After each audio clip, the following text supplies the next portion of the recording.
Assalamualaikum students, how are you all? Hope so that you are good and fine by the grace of Almighty Allah Subhanahu wa Taala. Myself, Mr. Vidya Kahar, your science teacher. Again, I am here with you guys with another topic of your lecture. So, before moving towards our today's lecture, we will take a recap of the previous lecture. We will see what we have read yesterday. So without wasting our time, let's open your books. Open page number that is 70. Okay, on page number 70 we have the topic chapter number 10, that is heat energy. Again I am taking the recap. मैं फिर से recap ले रही हूँ. So focus and listen me carefully. What energy is, मैं recap इसलिए ले रही हूँ बेटा ताकि आप लोगों को एक चीज़ क्लियर हो जाए, और अगर थोड़ी माइंड में नहीं है और आगे अगर टॉपिक में दोबारा वो आती है तो आपको रिकॉल हो चुका हो, ताकि आप दोबारा आप कंफ्यूज ना हो. So what energy is power और ability to make things happen. ठीक है, काम करने की सलाहियत या काबिलियत को आप एनर्जी की हेल्प से, यानी कि काम होना, वाक़या होना, किसी चीज़ का करना एनर्जी कहलाता है. ठीक है, पावर है या एबिलिटी है. एनर्जी की हेल्प से आपकी कार मूव्स करती हैं, आपके प्लेन्स एरोप्लेन फ्लाई करते हैं, आपका म्यूज़िक प्ले होता है. और अकॉर्डिंग टू साइंटिस्ट के अकॉर्डिंग एनर्जी क्या है, एनर्जी कैसे डिफाइन करते हैं साइंटिस्ट एनर्जी को. Scientist define energy as the ability to do work, काम करने की सलाहियत को एनर्जी कहते हैं अकॉर्डिंग टू साइंटिस्ट. और साइंटिस्ट के अकॉर्डिंग एनर्जी को ना तो क्रिएट किया जा सकता है, ना ही डिस्ट्रॉय किया जा सकता है. एनर्जी को एक फॉर्म से दूसरी फॉर्म में जस्ट ट्रांसफ़र किया जा सकता है. So basically two basic types of energy है, पोटेंशियल एनर्जी और काइनेटिक एनर्जी. और पोटेंशियल एनर्जी आपके स्टेशनरी ऑब्जेक्ट्स में पाई जाती है, जबकि आपकी काइनेटिक एनर्जी जो है वो आपकी मूविंग बॉडीज़ में पाई जाती है. ठीक, और एनर्जी की डिफरेंट काइंड्स हैं. और बट हम इस चैप्टर में as our chapter heading shows we will discuss the heat energy. Heat energy को थर्मल एनर्जी भी कहा जाता है. और हीट एनर्जी क्या है, फॉर्म ऑफ एनर्जी है जो कहाँ से मिलती है, हमें हीट से मिलती है. ठीक है, और इसकी एग्जांपल्स हमने दी थी. Cup of T has thermal energy in the form of kinetic energy in its particles. और जब हम उसमें थर्मल एनर्जी होती है पार्टिकल्स में, किसके, अगर गर्म कप चाय का कप है तो जो चाय है उसके जो पार्टिकल्स हैं उसमें थर्मल एनर्जी होगी. और अगर हम उसमें ठंडा दूध डालेंगे तो वो एनर्जी कहाँ क्या हो जाएगी, ट्रांसफ़र हो जाएगी कोल्ड बॉडी में, यानी कि हीट ट्रांसफ़र होती है हॉट बॉडी से कोल्ड बॉडी की तरफ. इसलिए हमने उसके बाद देखा था कल के टॉपिक में टेम्परेचर क्या था. टेम्परेचर इज़ द यानी कि मेजर है of hotness and coldness of the body, यानी कि बॉडी कितनी ठंडी है कितनी गर्म है, जस्ट आपका टेम्परेचर ये बताता है. यानी कि temperature of an object tales how hot और कोल्ड इट इज, यानी कि वो कितनी ठंडी है कितनी गर्म है. यानी कि टेम्परेचर क्या है, measure of hotness and coldness of body. Body की हॉटनेस एंड कोल्डनेस को मेजर करने के लिए हम क्या इस्तेमाल करते हैं, टेम्परेचर. और टेम्परेचर किस में मेजर होता है, डिग्री सेंटीग्रेड में. और कौन सा इंस्ट्रूमेंट इस्तेमाल होता है टेम्परेचर को मेजर करने के लिए, थर्मोमीटर. सो हमने फिर उसके बाद डिफरेंस देखा था आपका हीट और टेम्परेचर में.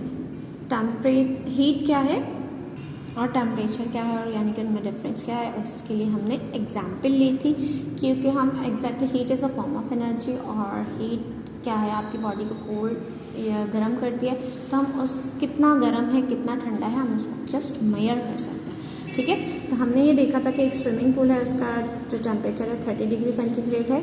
ठीक है, लेकिन उसका टेम्परेचर एक कप ऑफ टी है, उसमें जो पानी है वो जो बॉयल है, कप ऑफ टी है जो चाय है उसमें, उसका टेम्परेचर क्या है 80 डिग्री सेंटीग्रेड. जब क्योंकि आपके कप में कम पानी है तो आप उसके स्टोर करने की एबिलिटी, थर्मल एनर्जी स्टोर करने की एबिलिटी कम है, क्योंकि उसमें वाटर जो पार्टिकल्स है मॉलिक्यूल्स से कम है. ठीक है, और जबकि स्विमिंग पूल है वो एक लार्ज स्विमिंग पूल है, उसके अंदर क्वांटिटी ज़्यादा है, इसलिए ज़्यादा थर्मल एनर्जी स्टोर कर सकता है as a cup of tea की. तो इसका टेम्परेचर इसलिए ज़्यादा है क्योंकि कम आपकी थर्मल एनर्जी स्टोर कर सकता है, और इसका टेम्परेचर कम इसलिए है कि ये ज़्यादा थर्मल एनर्जी स्टोर कर सकता है. इसलिए स्विमिंग पूल का टेम्परेचर कम है as compared to cup of tea की. ठीक, यानी कि यहाँ पर फिर उसके बाद हमने देखा था कि जो वाटर है वो बॉयल होता है 100 डिग्री सेंटीग्रेड पर। लेकिन अगर आप लार्ज बीकर लेंगे तो उसको ज़्यादा टाइम लगेगा, पानी का अगर बीकर लेंगे आप और उसे बॉयल होते हुए ज़्यादा टाइम लगेगा एज़ कम्पेयर टू आपका स्मॉल बीकर। देखिए बॉयल वो 100 डिग्री सेंटीग्रेड पे होगा, लेकिन आपकी थर्मल एनर्जी को 100 डिग्री सेंटीग्रेड पे पहुंचते हुए टाइम लगेगा। ठीक है, क्यों? क्योंकि उसके अंदर ज़्यादा वाटर मॉलिक्यूल्स हैं, तो वो सारे पार्टिकल्स को वाइब्रेट होने में, हीट एनर्जी गेन करने में टाइम लगेगा। Now come on today's topic that is transfer of heat. Heat का ट्रांसफ़र, ये भी हमने कल पढ़ा था कि हीट कैसे ट्रांसफ़र होती है, और उसमें हमने देखा था कंडक्शन का प्रोसेस। कंडक्शन का प्रोसेस कंडक्टर्स के थ्रू होता है। कंडक्टर्स वो हैं जो थर्मल एनर्जी को अलाउ करते हैं कि उसमें से हीट पास हो सके।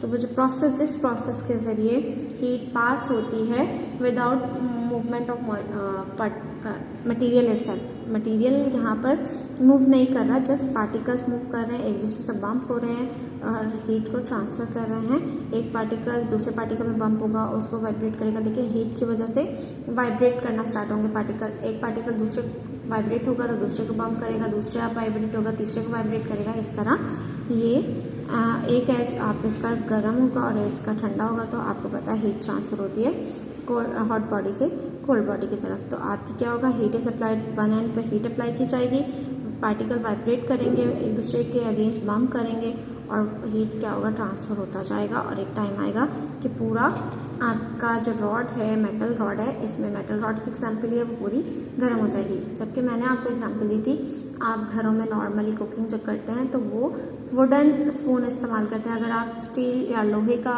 या मेटल का स्पून इस्तेमाल करेंगे तो मेटल का पूरा स्पून गर्म हो जाएगा। क्यों? क्योंकि वो कंडक्टर है और मेटल्स जो हैं basically good conductor of heat होते हैं।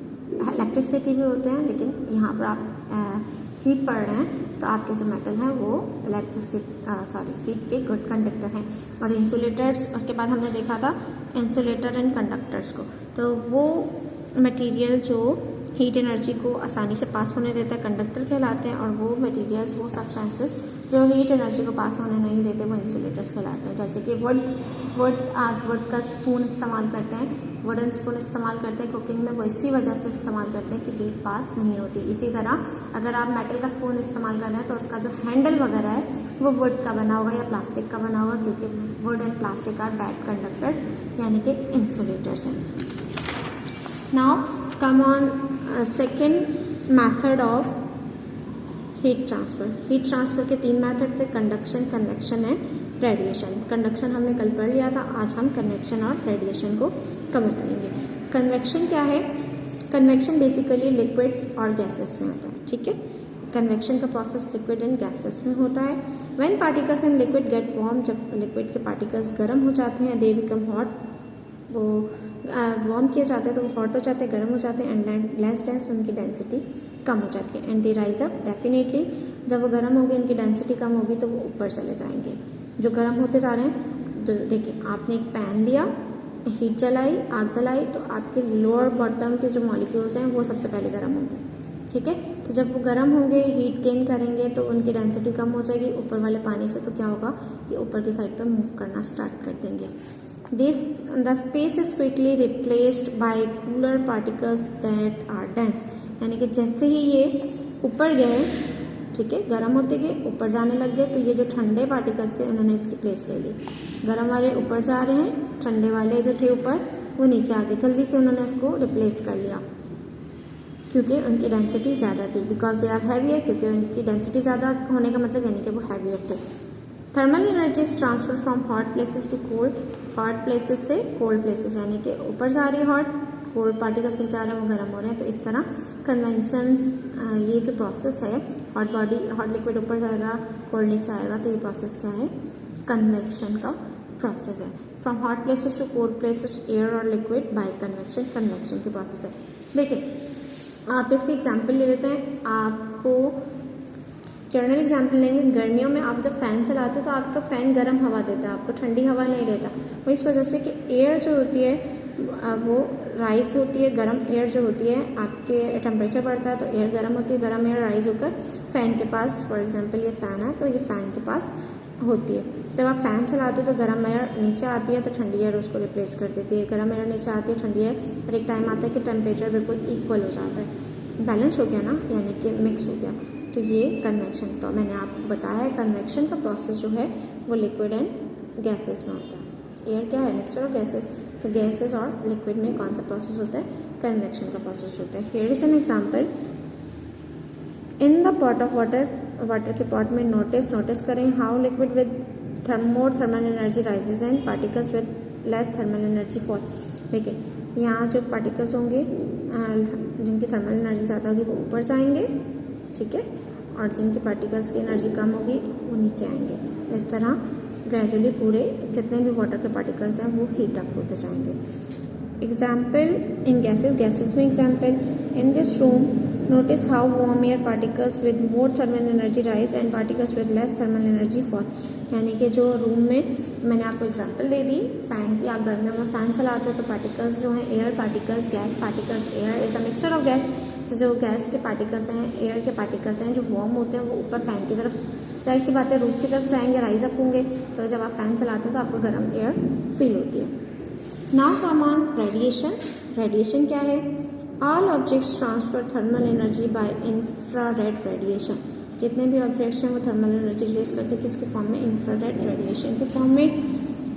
द हॉटर एन ऑब्जेक्ट, जितना ज़्यादा गर्म होगा object, the more infrared radiation it gives off, उतनी ज़्यादा वो इंफ्रारेड रेडिएशन रिलीज करेगा। No particles are involve in radiation. Radiation में कोई पार्टिकल इन्वॉल्व नहीं होता। Unlike conduction and convection, convection और कंडक्शन के प्रोसेस में पार्टिकल्स मौजूद होते हैं, जबकि रेडिएशन के प्रोसेस में पार्टिकल्स मौजूद नहीं होते। दिस मीन, इसका मतलब है that thermal energy transfer by radiation can even work in space.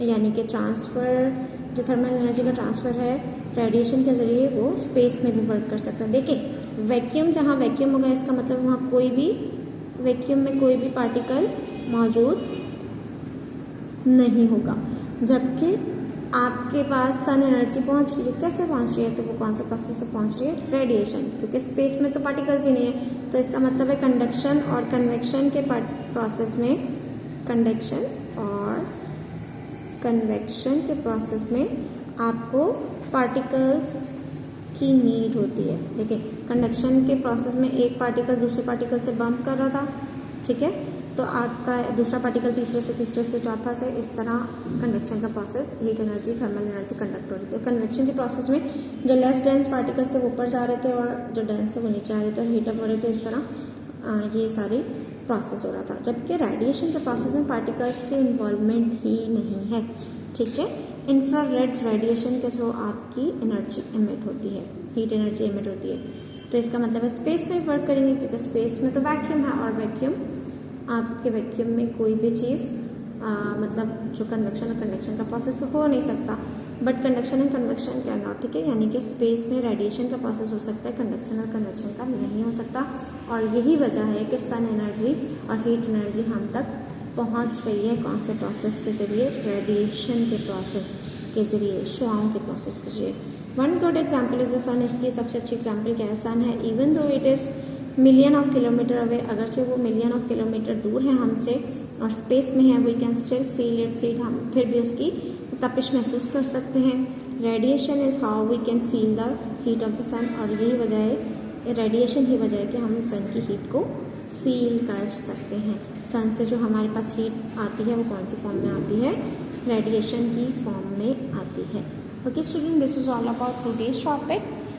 ये आज का टॉपिक था। आज के टॉपिक में हमने कंडक्शन, कन्वेक्शन और रेडिएशन को देखा है। कंडक्शन के प्रोसेस में भी मटेरियल की रिक्वायरमेंट होती है, कन्वेक्शन के प्रोसेस में भी मटेरियल, कंडक्शन जो है वो सॉलिड में होता है, कन्वेक्शन जो है वो लिक्विड एंड गैसेस में होता है। कन्वेक्शन का प्रोसेस सॉलिड्स में नहीं हो सकता और ना ही कंडक्शन का प्रोसेस आपका गैसेस में हो सकता है। गैसेस और लिक्विड में कौन सा प्रोसेस होता है? कन्वेक्शन का प्रोसेस होता है। और आपका जो रेडिएशन है उसकी सबसे बेस्ट एग्जांपल आपका सन है।